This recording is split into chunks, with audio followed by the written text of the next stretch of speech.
También nos ha congregado y nos ha convocado la elección de ayer. Hemos conversado largamente, se han sacado conclusiones. Algunos dicen que son pocas las conclusiones que se puede sacar con tan escasa participación, pero siempre hay líneas, hay horizontes que mirar, hay análisis que hacer, y para eso compartimos en este momento la invitación con Giorgio Jackson, diputado de Revolución Democrática del Frente Amplio. Giorgio, buenas noches, ¿cómo estás? Hola, buenas noches, María. Giorgio, partir por lo más de lo general a lo particular, ¿qué conclusiones pueden sacar, y si se pueden sacar conclusiones de una elección con tan baja participación como ocurrió ayer? A ver, la primera conclusión es que hay un proceso que avanza en materia de descentralización. Tenemos ahora 16 gobernadores o gobernadoras electos desde sus propios espacios, eso sí, con una muy baja participación, como tú dices, en esta segunda vuelta. La región metropolitana, que fue muy baja participación, fue la más alta entre las distintas regiones que fueron a un balotaje, a una segunda vuelta, y por lo tanto hay mucho trabajo ahí que hacer probablemente en, primero, explicar cuáles son las atribuciones de un gobernador o gobernadora, en qué le afecta a la vida de las personas lo que haga o no un gobernador o gobernadora, y en segundo lugar, aumentar las atribuciones. Mientras más atribuciones tenga un gobernador o gobernadora, va a ser, por supuesto, algo que va a estar más en disputa y por lo tanto que va a generar mayor interés por parte de la población. Así que, si bien es un paso importante que estaba en deuda durante muchos años el que tuviéramos elecciones de las gobernaciones, mi primer diagnóstico es que falta todavía mucho por avanzar en atribuciones y en descentralización. El segundo análisis que se hace, sin duda, es que del arco político, ¿no?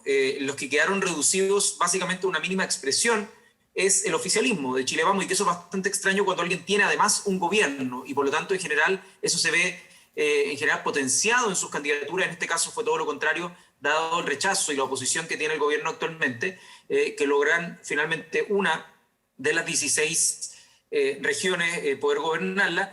Y el resto, obviamente, estuvo dividido entre las fuerzas emergentes que veníamos a disputar las gobernaciones, y la fuerza de oposición más constituida, más tradicional, que es la de Unidad Constituyente, que logró llevarse 10 regiones, 10 gobernaciones, y que, bueno, tendremos que ver a fin de año cómo se complementa esto con los consejos regionales que se eligen a fin de año. Sí. Bueno, pero se le pueden ir dando, no hay límites para poder ir dándole en la medida que vaya sintiéndose empoderados los nuevos gobernadores, vayan cohabitando y estableciéndose la relación con los delegados presidenciales, que hoy son los intendentes de hoy, y que la gente empiece a entender y empiece a respaldarlos, a buscar o a identificarse con sus autoridades locales democráticas. Bueno, probablemente el Parlamento a su vez irá dotándolos con nuevas leyes de nuevas atribuciones, ¿no? Claro, o sea, porque en otros países, para que pongamos perspectiva, los países donde más descentralización hay son estados federados. Sí, Es claro. decir, existe la federalización como... Los gobernadores de Estados Unidos, por un ejemplo, caso muy típico.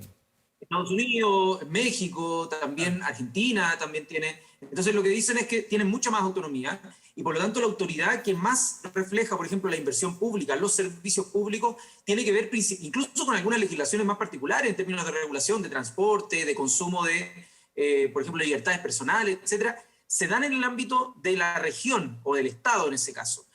Acá en Chile no hemos llegado a esa fase, hasta ahora no se ha planteado una... y bueno, será materia, me imagino, de la Convención Constitucional, Sí, pues. establecer cuáles son los bordes de cuán profunda va a ser esa descentralización, pero sin duda hoy día los gobernadores pareciera ser que es algo todavía muy reducido, y que queda mucho espacio por avanzar para que sean los gobiernos locales, tanto a nivel de municipios como a nivel de regiones, quienes puedan tener más poder, más autonomía para tomar decisiones, y no vengan solo de Santiago, porque eso es lo que se reclama mucho, que las políticas finalmente llegan muy adaptadas desde un modo general y no con la especificidad y la particularidad que necesita cada región. Claro, probablemente en Santiago no, o sea, no probablemente, no entendemos particularidades de cómo deben ser las políticas de combustible de una zona que necesita calefacción 24 horas al día. O no entendemos cómo es el agua con la escasez que hay en lugares del norte de nuestro país. Son realidades total y completamente distintas, la rural y la urbana, el norte y el sur, la costa y la montaña. Por lo tanto, interesante que los poderes emerjan de cada localidad, pero también sepamos ser un país, ¿no? ¿Cómo lo ves tú eso? Ese es el equilibrio que hay que mantener. Yo creo que es completamente posible. Hay muchos ejemplos comparados de eso en el cual se puede lograr una autonomía y gobernanza local, o sea, avanzar en esas autonomías y gobernanzas locales que puedan tener atribuciones y sin perjuicio de eso que mantengamos una historia, una identidad a lo largo y ancho de nuestro país. Ese territorio seguimos habitándolo, seguimos teniendo leyes comunes, seguimos teniendo que contribuir también con nuestros impuestos y con un montón de obligaciones también, pero al mismo tiempo esto de que, por ejemplo, en Antofagasta, que es una de las regiones con mayores riquezas que se exportan del país, con la minería, sea una de las regiones que tiene tantos niveles de desigualdad y también niveles de pobreza que son absurdos, uno dice, ¿cómo es posible? Y eso pasa en parte porque hay una necesidad de que las regiones sean más protagonistas, no solo en la creación y captación de esas riquezas, sino también de poder como pensar que no se tienen que emigrar a Santiago para poder tener oportunidades, que es lo que pasa mucho con las y los jóvenes que cuando llegan a la edad de poder postular a una carrera universitaria, seguir estudios o incluso a trabajar, en general migran hacia las capitales regionales grandes, ¿no? Hacia Santiago, Las oportunidades están en los centros urbanos grandes. Exacto. Sí. Vamos a la jornada de ayer en particular. Estuvieron cerca, o sea, 5 puntos porcentuales aproximadamente, tampoco es así como lo de Perú, ¿no es cierto? Que eso sí que es peleado. Pero cerca a una candidata nueva, novata en la política de alguna manera, versus un hombre de mucha trayectoria que ha ocupado cargos ministeriales, de intendencia, de alcalde. Pero más que eso también se jugaban dos modelos de país, dos modelos de sociedad. ¿Tú lo ves tan así?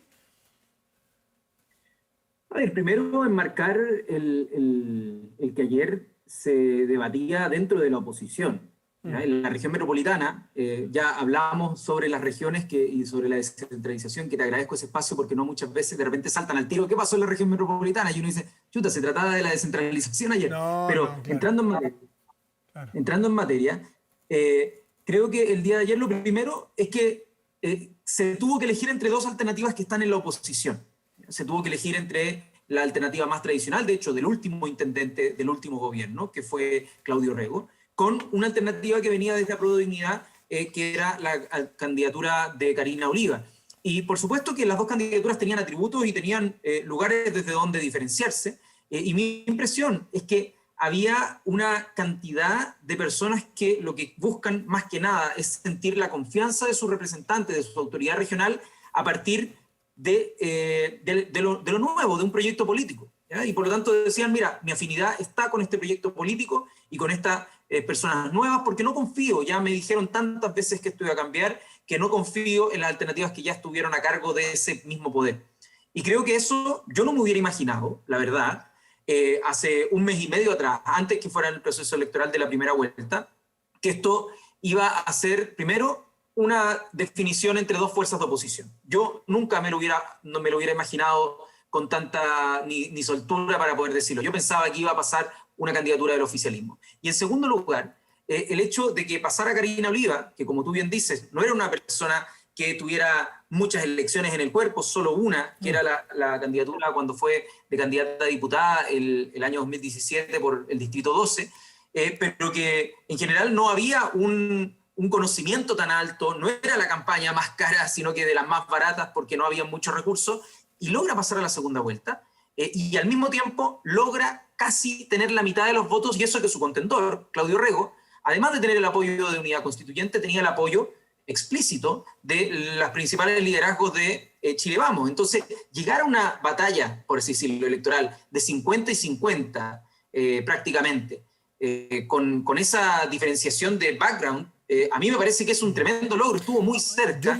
Y por supuesto que tendremos que hacer ahí el análisis más fino de cuáles fueron las cosas por las cuales no pudimos ganar esa diferencia. Le escuchaba de un analista y lo citaría si me acordara cuál es la verdad. No quiero robarle la idea, pero me pareció interesante su punto de vista. O él plantea una pregunta. La idea no se roba, la idea se copia, no se replica, ojo. pero igual, me gustaría dar el nombre de quién lo dijo. Dijo algo así como, ojo, hoy Chile no es tan de izquierda como cuando ganó Piñera, tampoco el país era tan de derecha, porque si cambiamos de tan derecha a tan izquierda en tan pocos años, quiere decir que tenemos un problema de identidad. Aquí hay un problema de que la gente anda en búsqueda, entre que estamos medios perdidos, entre que la pandemia rebarajó todas las cosas, entonces sacar muchas conclusiones apresuradas puede llevarnos a una sorpresa en el mediano plazo, ¿o no? ¿O tú ves que hay un cambio de eje completo de Chile hacia la izquierdización? Yo diría que el 18 de octubre del 2019 sí marcó un sismo importante en la estructura política del país. Lo que antes era aceptable, hoy es inaceptable, y todos han tenido que correr, digámoslo, uno puede decir, si es que uno lo mirara como un solo eje, claro, hacia la izquierda, porque visto desde otra perspectiva, estábamos muy arrinconados en la derecha, no todo el espectro, todas las alternativas políticas. Entonces, claro, se mueve hacia una idea de mayores garantías de derechos, hacia mayores libertades en ámbitos, por ejemplo, que antes eran considerados conservadores, hacia mayores demandas que históricamente, y disculpa la autorreferencia, pero muchas de las demandas que estaban en el programa de Beatriz Sánchez pareciera que ahora son casi sentido común o pisos para lo que viene, ¿no?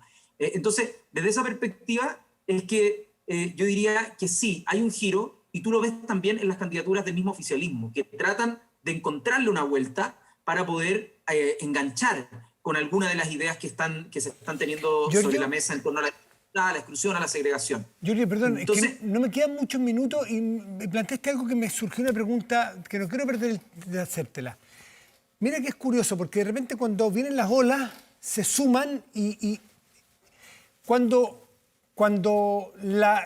recuperamos la democracia, los partidos que habían sido de izquierda, Partido Socialista, hubo cambios políticos muy importantes, hubo modernizaciones muy importantes en democracia y adscribieron de alguna manera el modelo económico que venía de la dictadura incluso, porque daba mucho beneficio económico, mucho progreso, sacaba mucha gente de la pobreza, y no vamos a entrar en esa discusión, pero es un hecho que está constatado, y se sumaron.